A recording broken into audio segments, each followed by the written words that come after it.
Now, the items. There's a certain logic to an income statement. Again, it's about stores. First, I want to know how much sales you have. We also sometimes call it revenue. We call it net, not because of net of costs. It's net of any returns. So I sold $100 million worth of stuff, but customers returned 10 million, so I get a report only 90. Then you have cost of sales. It is the amounts that you spend to be able to generate those sales. Now, those two are calculated based on two principles. First, I gotta figure out, when do I recognize the sale? It's not when I get the money. Okay?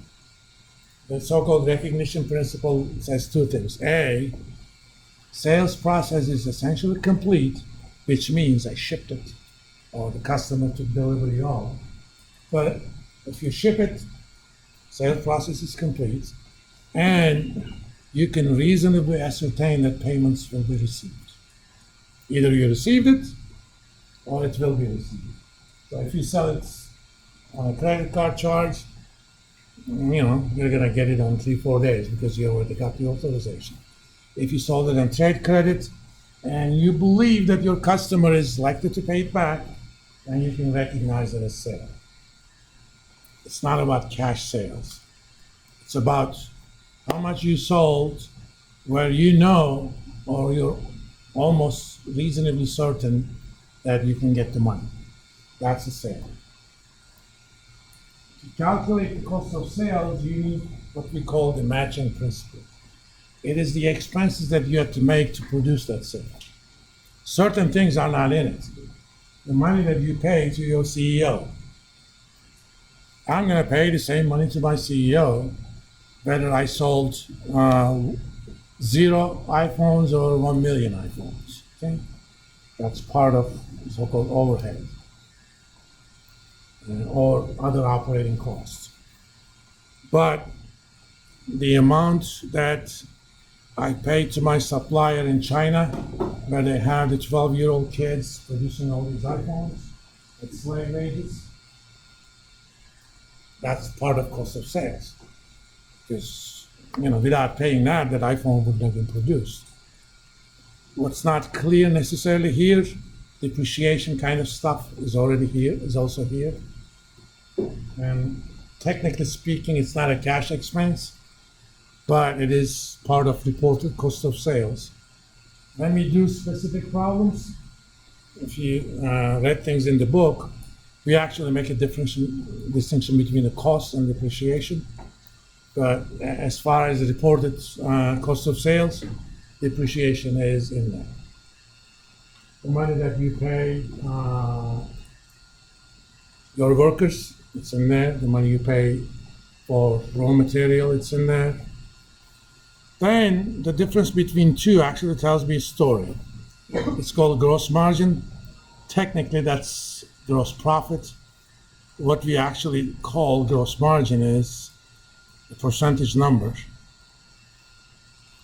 I'm going to call this actual gross margin.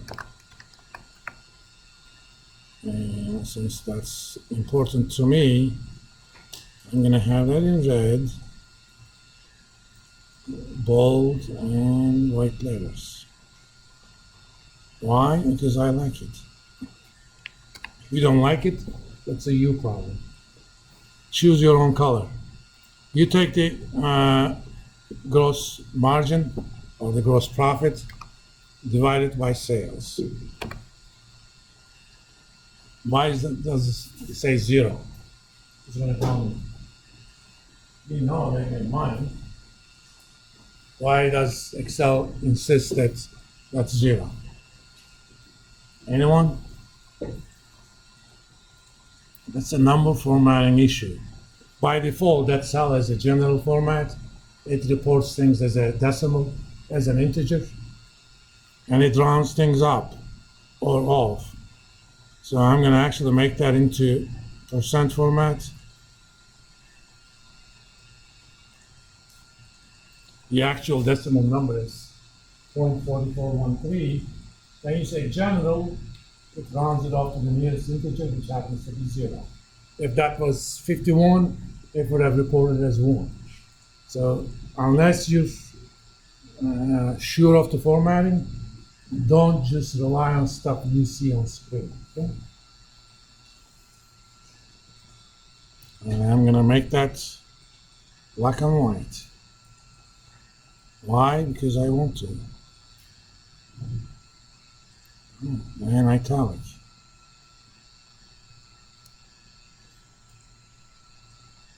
Now that tells a story.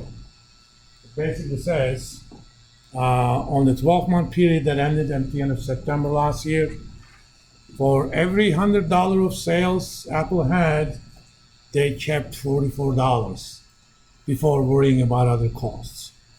And it looks like their gross margin have been kind of increasing, okay? Those kinds of trends are important. They're keeping more of their money.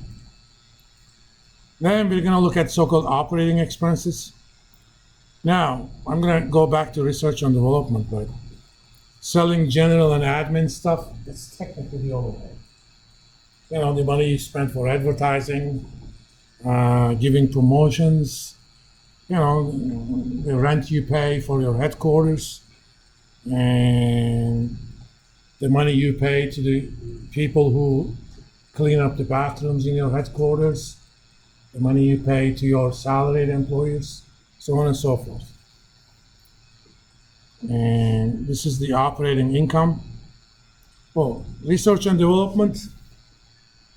You're thinking, yeah, Apple spends a lot of money on R&D, and they do, but unfortunately, not all of the 30 billion is actual R&D cost.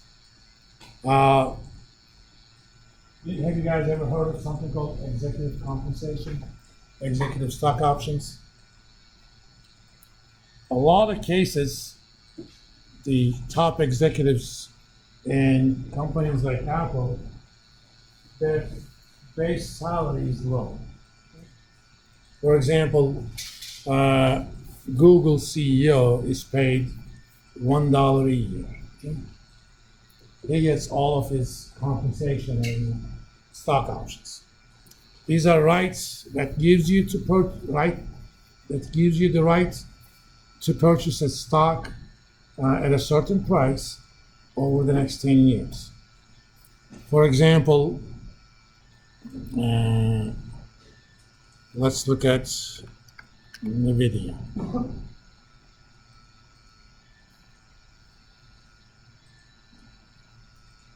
And these are typically granted at the end of the fiscal years.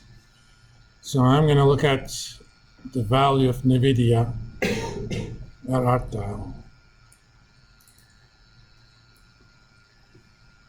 At the end of last year. I may be better off with Robinhood than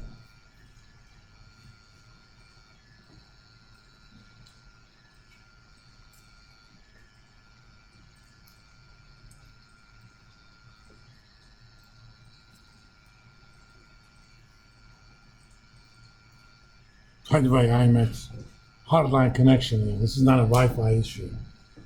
It's an EKU tech issue.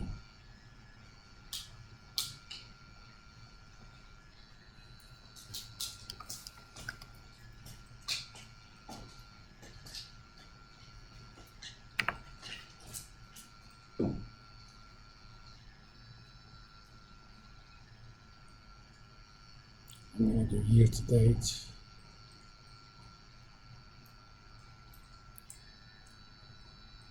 Year to date. So roughly speaking, NVIDIA was about $480 at the end of last year, if I get the arithmetic correct. That means as a CEO, if I get any stock options, I'm giving the right to purchase NVIDIA shares at $480 per share sometime during the next 10 years. Typically, the first 3 years is the vesting period. You actually are not allowed to exercise it at that during the vesting period, but after that you can't. What if I could? I basically made $137 per share profit. So I have a right to buy it at $480. As soon as I take the $480 to NVIDIA, say, here's your stinking $480. Give me one share. In fact, as soon as you take the cash, you call your broker, sell one share of NVIDIA, okay? Before they even got the cash, $616 in your account, right? Of course, they don't do this for one share. They do it for thousands of, sometimes millions of shares. The most striking example of that was about a year and a half ago, Elon Musk was selling a lot of shares of Tesla. You know, Elon Musk is also paid $1 a year, but he gets all of his compensation in terms of stock options. He had options that were given to him in 2012 or so. For example, let's look at Tesla.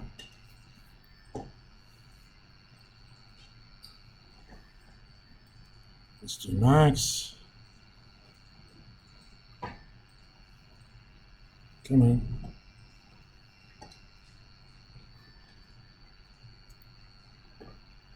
Some people were saying, oh, Elon Musk is selling shares, so there must be something wrong with Tesla. Nope. Around 2012, let's call it the end of 2012,